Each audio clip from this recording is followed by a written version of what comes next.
You don't know.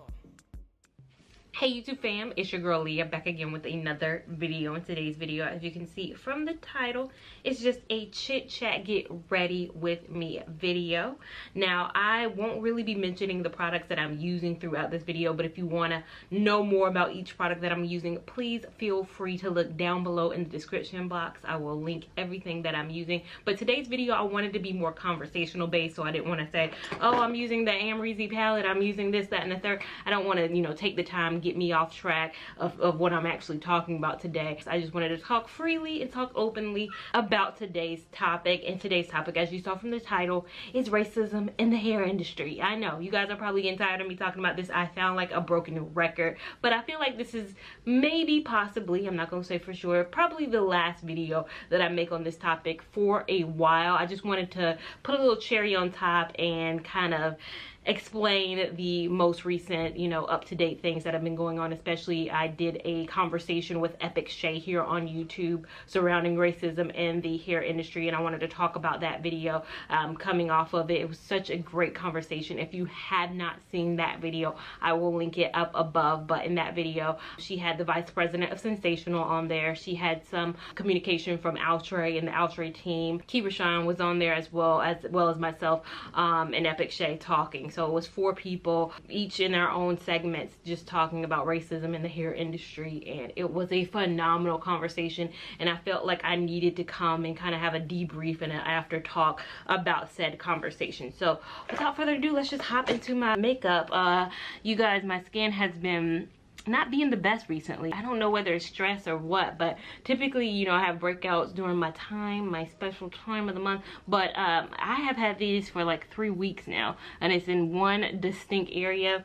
Don't know what it is. Probably been eating terrible. You know, that's just how I am as a person. Eating terrible is the name of the game with me. Also, don't mind my hair. I'm doing a versus video, so one half of my hair is gonna look one way, the other half is gonna look another way, just because I use 2 different products. You know, you guys know my versus videos. I like to show you guys how things look several days in using 2 different products. So I'm gonna be looking probably this way a lot because my mirror is right here, but I'm still gonna be talking. So in most recent days, you guys should be aware that I have been very vocal on my channel about racism in the hair industry, the way I feel about it. And again, I want to say everything that I've said in my most recent videos has been my perspective on the hair industry as a whole. My words and views expressed here have only been the words and views of Leah Lavon, but the conversation that I had with Vkillz. Now, I'm sorry I did not promote it here on YouTube or tell you guys to check it out here on YouTube, or like, you know, go check out this video. I did it on my Instagram after I saw who was a part of the conversation. So when Vkillz reached out to me that she wanted to do a live stream on YouTube about racism in the hair industry, I said yeah. I said yes without even asking any questions. I didn't know who was going to be a part of the conversation. I knew it would probably just not be myself, but I literally did not know who was going to be on the live stream until they literally popped up on the live stream. So I was the last person, if you guys watched the live stream, literally didn't know the VP of Sensational was going to be on there. Literally didn't know my girl. I want to call her Pepper Potts because her name is Pepper Potts on Instagram. Make sure you're following her on Instagram and YouTube. I did not know that she was going to be on this conversation. And please follow her if you're interested in wig review. You guys know I don't do as many on this channel. She does them all, and her personality shines through. So please make sure you're following her on YouTube. And then Outre came on with their notes, and literally I'm in the background because she uses StreamYard for her live stream, so I can watch it, and I'm also waiting in like a waiting room to be added to the live stream. So as each person came on, I was like, dang, I know it was just them. So on that live stream, again, first it was the vice president of Sensational. I think it is fantastic that a brand actually showed up for a conversation. With the title of the video is Racism in the Hair Industry, and a company actually shows up to the plate, it means they recognize what's going on and they want to at least address what's going on. Vkillz says towards the end of the video that she asked other brands to be a part of it, and a lot of them didn't say anything. So it's good to see that a brand actually did respond and did actually show up. I think it would have been even better if I could have had the conversation, you know, we could have talked in a kind of group setting. She kind of did an interview setting, and I would have loved to have a conversation with them, like us talking back and forth, but the way she did it was perfect and phenomenal and all that. So he came on and addressed a few things, and I wrote down a few things that he talked about. Now, if you don't know Epic Shay, she is over a Facebook group called Wig Slayers on Facebook. Join that group if you are not part of that group and you adore wigs. She also is a YouTuber herself, so she does reviews as well.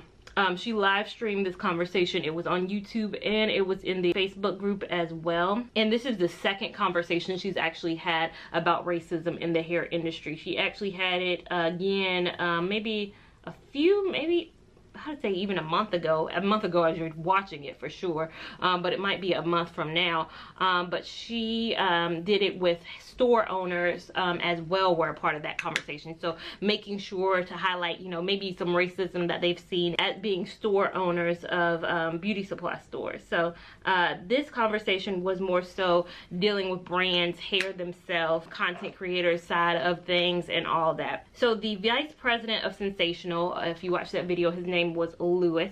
Lewis came on. He was the first guest. As soon as I saw, you know, Lewis from Sensational come on, I posted on Instagram, hey, you guys, I'm gonna be talking on this conversation. I would really like you guys to join. Again, Instagram is just a quicker way for me to get messages out and information out so that at least some people could join live and be a part of the conversation live. So sorry again that I did not post it on YouTube, but the only reason I didn't talk about it on YouTube is I thought it was just me and Epic Shay gonna be talking, and I have so many videos where I address this. I didn't want to bother you guys or bombard you guys with more of me talking about the same when it comes to racism in the hair industry. Lewis said some good things. He talked about his journey at Sensational, how he started out in the warehouse, how he is now I believe he's the vice president of branding, product management, vice president of something. He's a vice president at Sensational. So he had been there for, I believe he said 11 years. And then she started asking some questions that I believe some people in the Wig Slayers group had asked.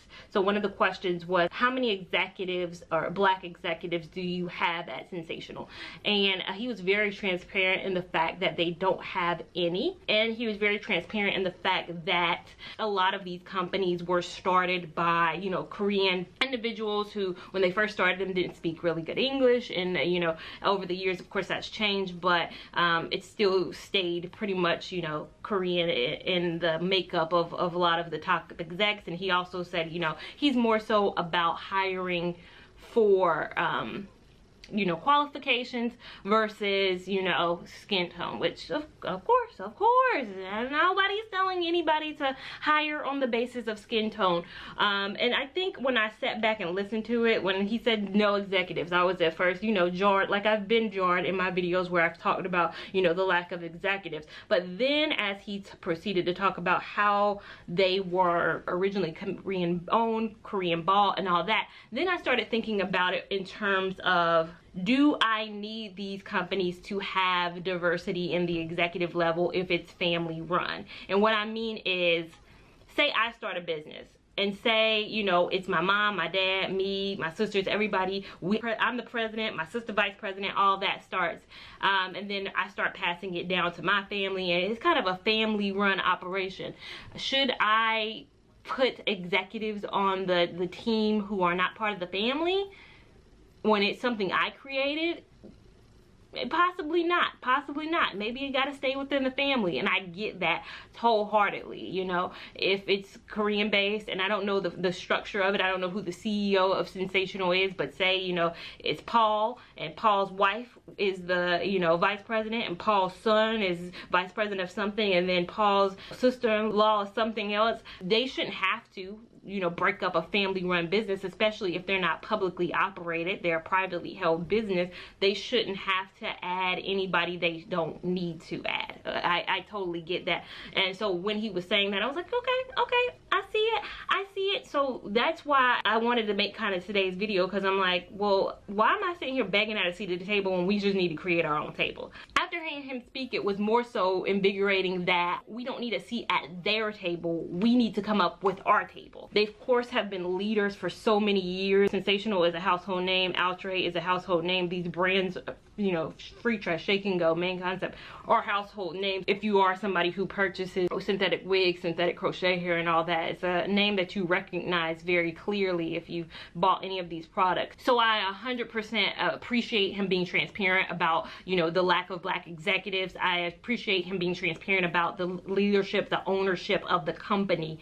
And I completely understand if they don't want to have any executives who are African American. If it's, again, a family run business, a lot of people, I'm from, you know, Charlotte, North Carolina. Belk was a big thing here, still a big thing here, but Belk used to be owned by the Belk family, and then I think in 20 something they switched ownership, and a lot of people complain because it got out of the Belk family name. It's been, Belk has been owned and operated by somebody with the last name Belk for like 100 years, and then the Belk family sold it off, and everybody has been complaining about how it's been run, the operation of it. They've done so many layoffs over and over and over again, and again, retail is dying in general, but a lot of people attributed a lot of the dying of Belk, because Belk is a big thing around the older crowd here in the South. So a lot of people have attributed the decline of Belk because they took, you know, they took family ownership. So again, don't want anybody in the, you know, Sensational family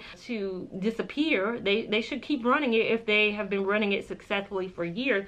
Now it's time for us to run something successfully. Like, we need to be competitors and not ask for a seat at the table, at a table that may not be right for us, you know. He was transparent in the fact that Butter Lace, familiar with that from Sensational, the wig line Butter Lace was named and attributed by a black person, which when he said that, it's like, I'm not agree. I mean, like, of course we're good at naming things. We know what can get our people together. Like, yes, of course, that's why we need to be at tables, because we do make, you know, those kinds of decisions. We help make those kind of we drive those type of, you know, naming. We know what names and things really resonate with our race and within our community. So of course we would come up with something like that. That's why I said the analogy in my last video. If I were all of a sudden creating something geared towards Caucasian race, because again, this is what this company is doing. It's mainly run by Koreans, making products tailored to black people.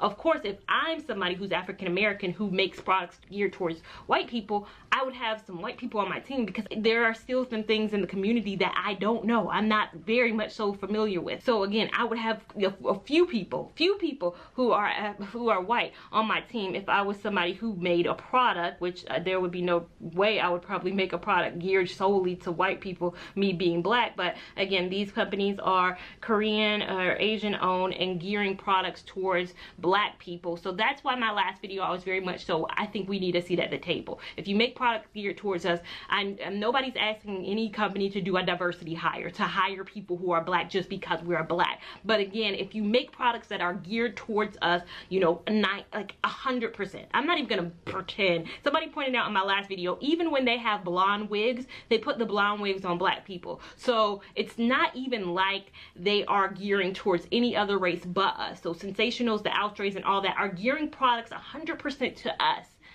I do think we need to be a seat at the table. Now, I'm not saying that in every other industry. I'm not saying Google, Apple, you know, any other brand needs to really think in the back of their mind, well, we need some more African Americans here. We need some more African Americans here, even though that would be nice and I would love that. But I'm saying Netflix, Google, Apple don't make products 100% geared to us. Like, they make products that are geared towards, you know, every race. Anybody buys it. Everybody has an iPhone regardless of race, but not everybody has a Sensational wig regardless of race, if that makes sense. So not everybody is wearing crochet hair regardless of race. In his comments, totally get it, 100%. And again, I am not asking, I don't want this company to hire us just to be picking us. I do think they need to hire the most qualified person for the role, but again, it's so difficult when it's a product that is so geared towards us. That's where my mind is getting caught up. Again, I just saw Amazon truck roll through. Amazon, not asking brands like Amazon to do this, but I am asking brands that do make products 100% geared to us, not owned by people who look like us, to at least consider us highly in the hiring process.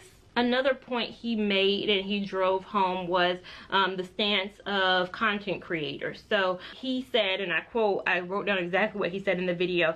He said that influencers, you know, content creators are the early adopters of a product. They're the earlier adopters of a product. They do the marketing for us. Those are his exact words. He said, verbatim, they do the marketing for us. And then when it comes to pay, he was explicit in the fact that there are certain influencers that they work with and they've had a relationship for years with.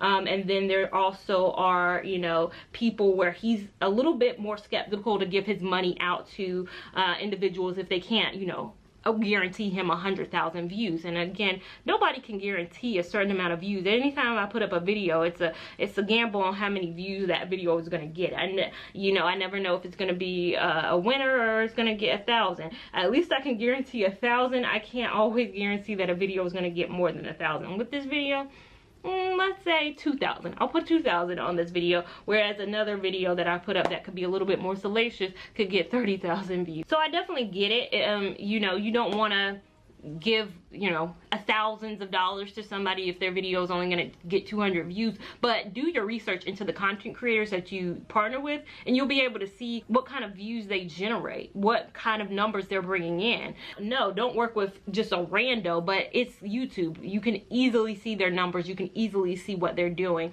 Like, for example, I looked up as he was talking, I was looking up my videos that I've done that are Sensational related in terms of the viewage. I've never worked with Sensational, never been paid by Sensational, never done a collaboration with Sensational, but looking at my videos that I've done that are Sensational based. Now Lulu Tress is owned by Sensational too, just so you guys know. If you guys didn't know, Lulu Tress is a part of Sensational. My Lulu Tress deep wave video did 87,000 views as I'm sitting here right now. 87,000 views on that video. Not collaboration, not sponsored by Lulu Tress. Bought that Lulu Tress deep wave with my own coin. My Lulu Tress Island Twist hair video did 56,000 views. Again, bought that with my own coin and got 56,000 views.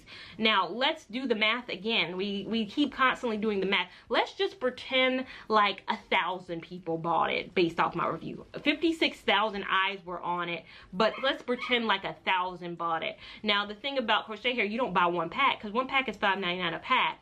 You buy, you know, 6 packs. Let's say you're being, you know, on the more adventurous and you buy 6 packs of a $5.99 pack of hair. What is that? 36 almost dollars for one person who bought it. And then 1,000 people bought it off of the strength of my review. Again, not even saying it, what, 87,000 watched my deep twist video. We're just gonna pretend like 1,000 people bought it.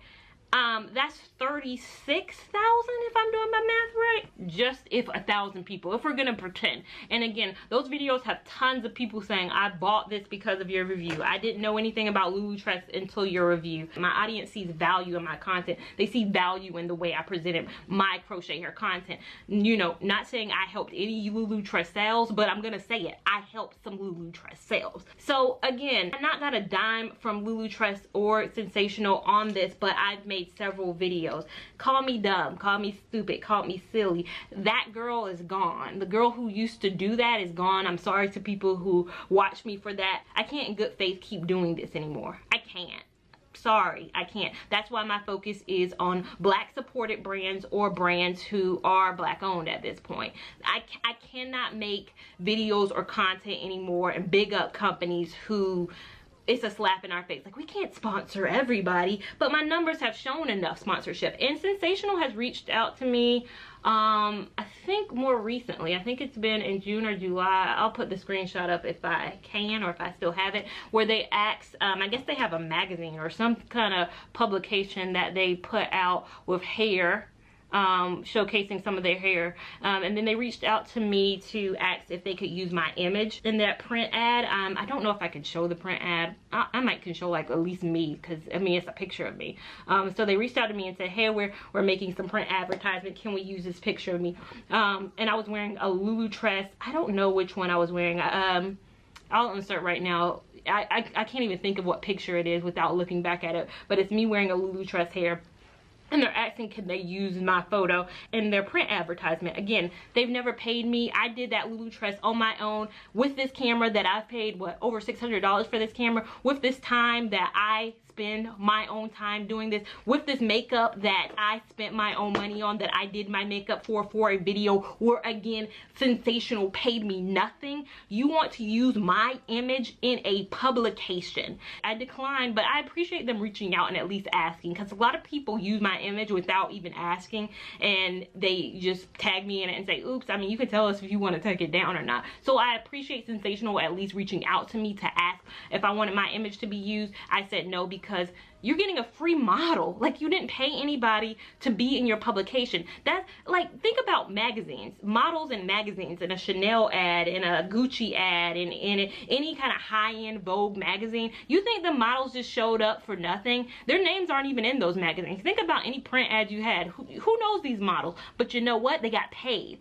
I'm being a model who did her own makeup, who did her own photo shoot. Like, snap, I took that picture myself. Sensational did not take that picture. So you're getting everything from free and I'm not getting anything. How fair is that? And it's only in this industry where it's like that.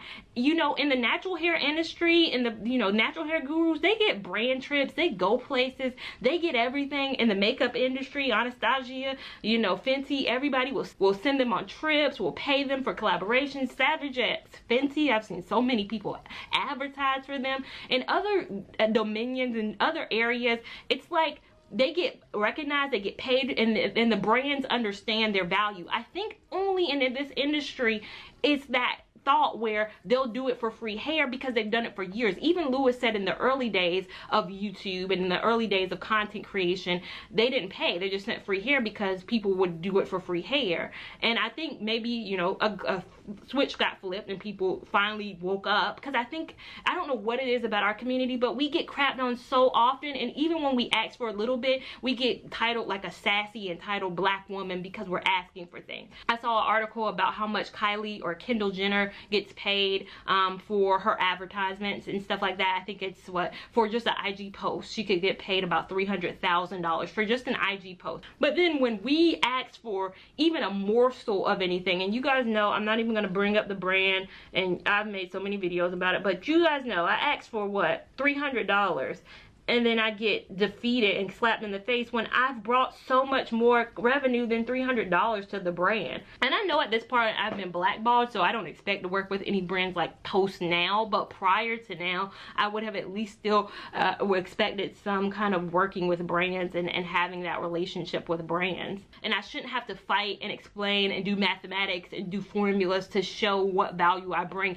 You know what value I bring. You wouldn't ask to use my image in a publication if you didn't know what value I brought. You know, if you look up Lulu Tress, what comes up. You know the value of my reviews. You know what I've brought to the table. I'm not bringing nothing to the table anymore. And people always try to throw AdSense in our face like we make AdSense buku dollars. I will insert a screenshot of what my AdSense did post-Rona. So March 16th, I think, is when the world really shut down because of Rona. I think that's when everything really changed. That's really when I started working from home. Maybe it was like the 13th of March. I can't remember. But it's when I started working from home. It's when a lot of businesses started working from home. It's when masks started being required. That's when store policy changes and all that. And with that came YouTube changes.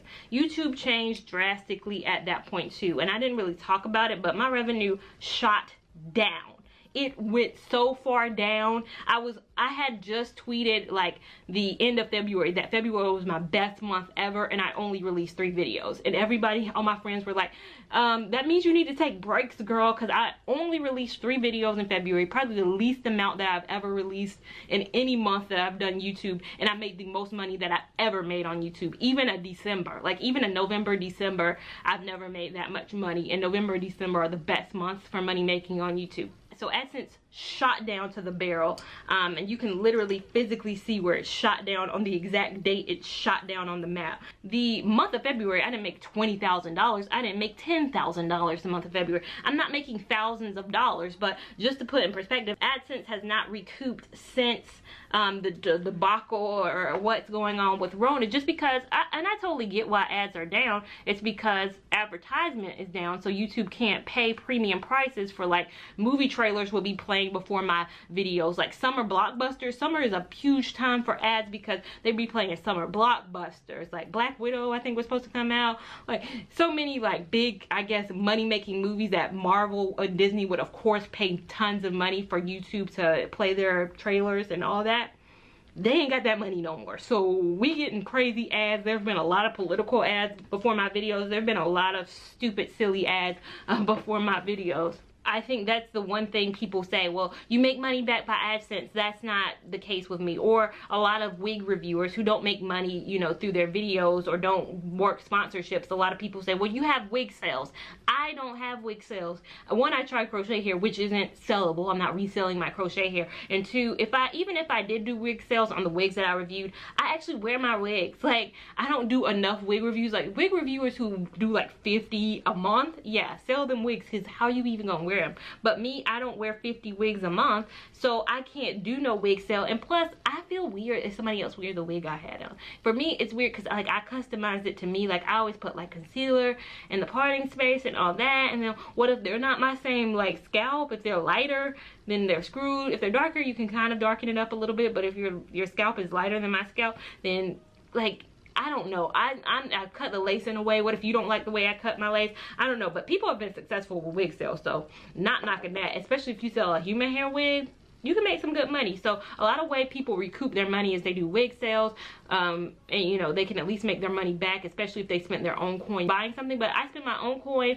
and I can't resell it, and AdSense is not like what it should be. And again, I do this as a hobby. I enjoy doing YouTube, so I'm not, again, I've come on very early on and said I enjoy doing YouTube. What I don't need to be is a model for somebody else and building up their brand without, you know, taking into account my brand. You know, that's why I've really been loving these conversational based videos, because our conversational based videos have been doing really well numbers wise, and it's like I'm not big upping a brand in it. Like, I'm not being, you know, an outright spokesmodel in a video, and it's just based off of me as a person, and people are watching my video off of me as a person, and I'm not being a model for a brand. Again, I think my purpose and my God's calling for me is to be bigger than just, you know, an advertisement, just being a moving mannequin head and speaking on a hair for a company. But also on the flip side, I love doing reviews, and I'm not going to stop doing reviews because, again, it's helpful for people. People walk into a store and they don't know how a product is going to look on them, and so they go to YouTube, and we're helping people make decisions on products that they would not be able to physically embody on a head. Like, you used to see mannequin heads in stores, but you don't know how it's really gonna react, so you want to see reviews. That's why YouTube reviews are so helpful, but it would be so helpful if the brands recognize that. So it's really a double-edged sword, because I want to help people make their decisions about their hair, but at the same time, I don't want to sacrifice myself and be a patsy for these brands, especially when it's a brand who doesn't, like, it'd be so different if we were valued in this industry. I don't know what it is about this industry as opposed, maybe it's the amount of money this industry brings in, but this industry brings in millions of dollars. I don't know why it's this specific industry that does this, because, you know, I know people who done brand deals with brands like Cantu, maybe The Main Choice, I'm forgetting some natural hair brands, who've done As I Am, Maui Moisture, I might be saying that wrong, I've never tried them, Aunt Jackie's. I know people who've done brand deals with them, gotten at least like $5 grand, gotten money from these brands, whereas in this industry it's like the top tier. Like, Sensational says we have the people we want to work with, but like, am I not one of those people? Like, how do you sell your crochet hair? Who's your marketing team for the crochet hair? That's the thing. Or do you guys not that concerned about selling your crochet hair because it's lining the stores, the beauty supply stores? But like, how are you moving that product? How is that product moving if not for us, and if not by the backing of us? Like, again, as he mentioned, they don't have marketing campaigns, and before, you know, YouTube, he was on Facebook like posting things.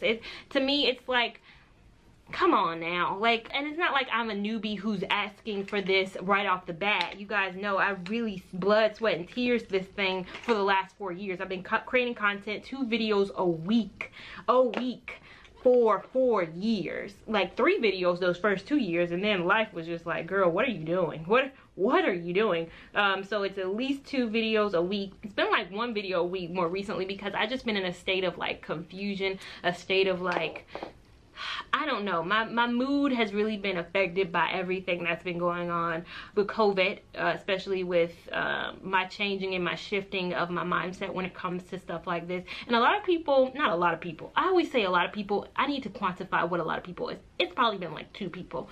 2 people, at least in my last 2 videos, is like, well, what's the change in mindset now? Like, why are you changing today? Like, why do you feel some type of way today? And I argue, or I come back with that with, again, I've made videos in 2019 long ago where I said I wasn't trying Bobby Boss anymore. I've made comments about why, my exact feelings. I have videos upon videos about why I don't try, what was it? I didn't try Bobby Boss and something that starts with the Janet collection, and Hair VV. I made a video in 2019, early days, about that. I've talked about other brands that I haven't been trying over and over and over again way before this. My list of companies I wasn't trying was growing anyways. Like, it should be no like surprise that now I just feel this way across the whole industry. I had already gotten kind of, you guys know, I think for this year, before everything that's been going on, I have been putting out more natural videos anyways. Another thing, Outre was a part of that conversation too. I'm sorry I dropped from the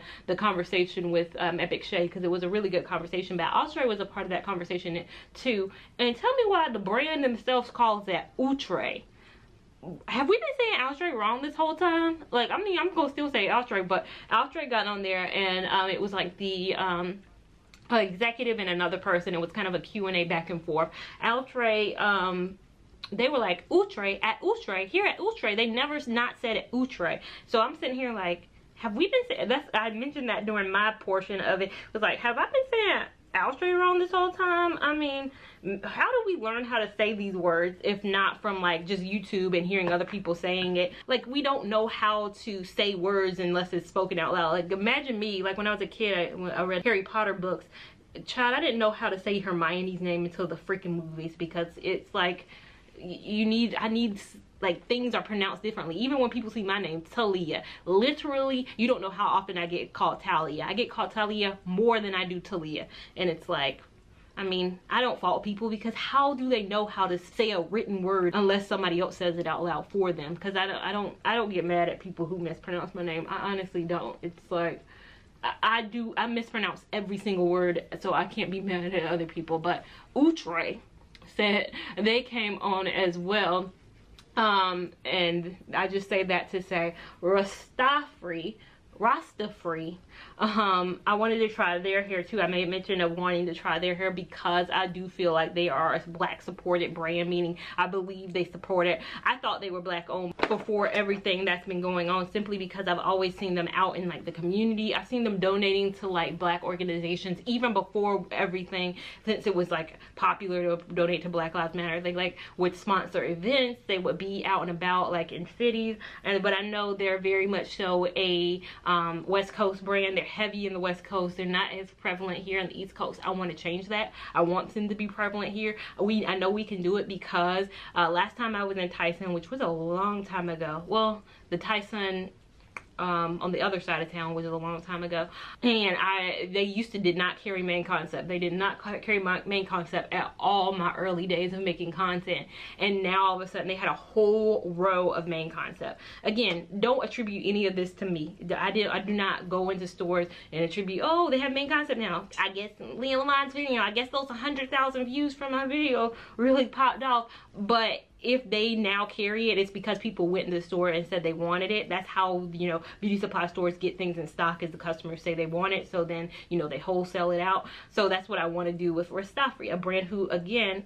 Rastafri, a brand who, again, has shown support for us a long time ago. They do have black people who work there too, in executive level and in director level roles. I've been told that. So that's at least a non-online only, at least a brand that is pack hair, like a Shake and Go, like a model that is sold in stores. I just need to get them in more stores, and that's what I will do. I will definitely try them more so that they can be more, you know, heavily prominent on YouTube. There's not a lot of videos with Rastafri Rasta free hair, crochet hair, but their hair is so good. They have so many varieties. I can't wait to try it. I just got a comment on my Jamaican curl video about how much the color matched. The color really matched, and that's when I had first dyed my hair too. You see the blend on that? It matched my real hair impeccably well. Makes me want to dye my roots again so that I could get another hair like that, so it can be like done phenomenal like that. You guys know the only reason I tried those faux locks that still have not come out, literally, I uploaded the video on YouTube. Like, the video is in private on YouTube. Like, the video of me installing those locks, I uploaded May 7th. I'll start a screenshot if I can find when I uploaded it. I uploaded the install, so the video is ready. You guys could see me installing those locks if the brand would release it, but luckily the brand paid me after I uploaded it. So what you have to do when you do a lot of sponsored videos is you have to upload it in private or unlisted, send the brand the link, and then they'll pay you. So I got paid for that collaboration for those faux locks already, but I expected to make at least a little bit from Adsense too. If I had known the hair wasn't going to come out, I mean, I was expecting at least, let's be generous and say I was gonna get like 40,000 views throughout time on that video. I had factored that in. If I had known that they weren't going to release the hair, I wouldn't have taken, you know, hours to install it, and then I would have upped my price. I would have upped my price on that. So again, that's another reason why I can't stand, like, I don't do collaborations like that anyways, is because, like, you're taking up my time, you're taking up, you know, I wore that hair for 7 weeks. I wore that hair for 7 weeks because I expected it to be released. And now I'm sitting here questioning, what if that hair is never released? So I wore hair. You guys saw tons of pictures of me, tons of videos with me with faux locks that literally, you know, may not come out. I don't like not being in control, and that's why I've never really done sponsored content, is because I have the control. I can go into a store, buy hair, and review it, and I have all the control. I can post a video whenever I want to. This brand is in control of my video that I wore for 7 weeks, and again, nobody told me to wear the hair for 7 weeks, but I'm gonna wear hair for 7 weeks because that's what my channel is about. I'm about reviewing hair. Like, the company's probably like, well, girl, you could have just taken the hair out. Well, that's what every other YouTuber does. They put a hair in, they take it out the next day. I'm different. My content is different. That's why I am the content creator that I am, is because I make different content. So to all the people who are scared and think that, hey, she's doing more natural content, so she's not going to be creating crochet hair content, no, it's not that. I'm going to go back to crochet hair. I know it's been quite some time, but I did wear crochet hair for 7 weeks. And I'm just taking a breather from the fact that I wore crochet hair for 7 weeks, and the world may never literally know what hair that was that I had in my hair. So I'm taking a breather from that. I would definitely have those reviews up if I could. I reviewed it every week like I typically do. My first week thoughts, my final thoughts. So I do have that video. So today's chit chat, I just wanted to kind of address kind of how I've been feeling. I've just been really down lately. Not just even about, you know, COVID, what's been going on in the world. They haven't still arrested any officers in the Breonna Taylor murder. The fact that I create content, and I've created content in 4 years in an industry that I feel like doesn't value me, as well as some personal to me. People around me have lost loved ones tragically in recent days, and that really took a hold of me. So it's really brought my mood down, and I don't feel like creating, or I don't feel like I can create my best content or my most fulfilling content when I am in a down mood. But I do feel like, you know, the tides are changing. I feel like once I decide what hair I'm going to try in next, I'll be back in my crochet hair phase, back in my crochet hair life, back to reviewing crochet hair. Again, I think the other thing that's been kind of holding me back from creating crochet hair content, honestly, is the fact that I have nowhere to go. So me sitting in my house wearing crochet hair for 7 weeks, I'll do it. Of course, I did it with those faux locks. A lot of people have brought up my trendy tresses video, because I said, you know, I wanted to try another trendy tresses hair, and they were like, well, you didn't like that one hair, it was all tangly. Are you going to try it now and give it a different review because it's black owned? No, if it's still trash, I'm going to still give it a bad review, even if it's black owned. So as I shift to more black owned, also don't think that I'm going to be any easier on them because they're black owned. I'm going to still give them the business if they deserve the business, if the hair isn't good. It's just about bringing awareness to the brand and trying more of the brand, but I'm going to still evaluate it in the same way. If it's high maintenance, I'm not going to say it's low maintenance just because it's black owned. I'm going to tell you guys the truth, because that's who I am as a content creator. I don't want anybody to think that because I'm shifting and trying black owned that I'm going to be any easier I'm gonna be the same Leah Lavon in my content that I've always been. I watched Jackie Aina make a video more recently. She took a little bit, I think she hadn't posted in a month, because I think she's in the same phase that I'm in, and a lot of us are in, who are struggling to create content and struggling to be marketing tools for companies that we don't know where they stand completely. A lot of times, especially in the early days, people thought I worked for a brand because I did a review. They always thought. I talked about this in a video where somebody commented on literally every review that I did until I had to block her. Are you being paid? Do you work for the company? Are you being paid and do you work for the company? Are you an employee of the company? Like literally until I had to block her, especially the early days when I only had like 100 subscribers. Do you think I work for any of these companies? It's hard to be the marketing because we're looked at as being kind of the spokesperson, being the vessel, being like, you know, she does makeup, so it's a lot of injustices in the makeup industry as well, but they pay a lot more, and so it's easier for a lot of people to accept something from Anastasia Beverly Hills, or from a Maybelline, or from a Too Faced, or from a NYX, or from ELF, or any of these brands out here. It's easier when they line the pockets. Morphe and them companies line some pockets, and not in our industry, but in that industry. Again, I chose the probably most treating us wrong industry to be in when it comes to choosing a YouTube avenue, but I wouldn't change it for the world, and I do love the value that crochet hair has added to my life. But she just, you know, she didn't post for like a month, and she's been sporadic with her posting too, just because I think she's trying to grapple and put her head around everything that's going on as well. I know she started her own brand recently. I think she makes candles now, Jackie Aina. So it's about, you know, wanting to find yourself and find the avenue where you best fit. I know a lot of people have asked me to start my own brand, and I've been more so looking into it recently, but I've hit a wall because in looking into it recently, I've realized a lot of the hair still comes from over there. And I want to find a way, but I do know now more recently there are vendors in Africa that I could work with as well. So, but a lot of, you know, crochet hair is manufactured in those factories. Now the thing is, well, why don't you just start your own factory? Girl, I live in a 2-bedroom apartment.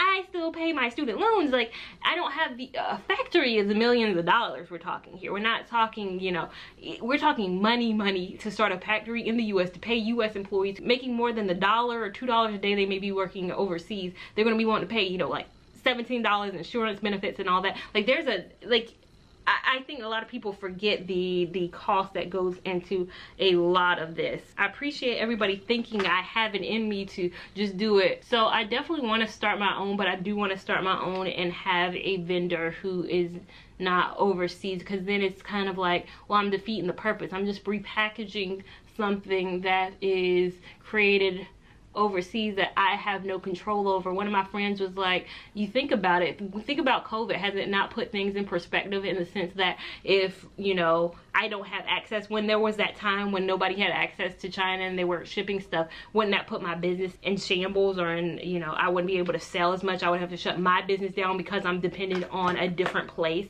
Like, maybe if I was, you know, making stuff locally and I had my kind of hands in it and I had control over it, that'd be one thing. But being dependent on a completely different area that I can't even travel to. Can we travel to Asian countries right now? I don't even know. The US is blocked from so many places that even if I wanted to travel other places, I couldn't.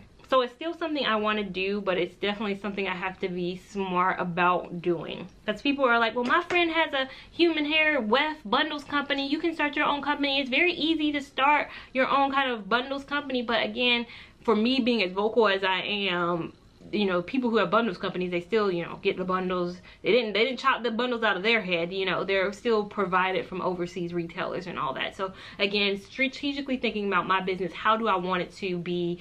You know, people like Curls and Camille Rose and those founders have been lucky in the fact that they can manufacture like their products here in the US, because it's just, you know, making some aloe, coconut oil, putting your products in and doing that. But I'm dependent on, you know, literally manufacturing hair, which takes time, which takes effort, which takes all of that. So again, still in my forefront, still in my thought process. But yeah, this is today's look. It's just kind of like my normal kind of you know, look, I feel like it was more so about me talking and having this discussion than it was really about bringing you a full and total look today. So if you enjoyed this video, make sure you give it a big thumbs up. Give it a big thumbs up even if you didn't enjoy it. We love all this love and support over here on this channel. Make sure you're subscribed to my channel too, so you don't miss any of this good content that I produce over here. Make sure you're following me on Instagram at Lavon89 so you can keep up with my hair and how it's been doing and how it's thriving and progressing in its natural state. I'm loving it. I'm loving this look. But you guys can see it kind of more so in real time if you are following me on Instagram. And I will see you in my next video. Thank you so much for watching this random ramble. Bye.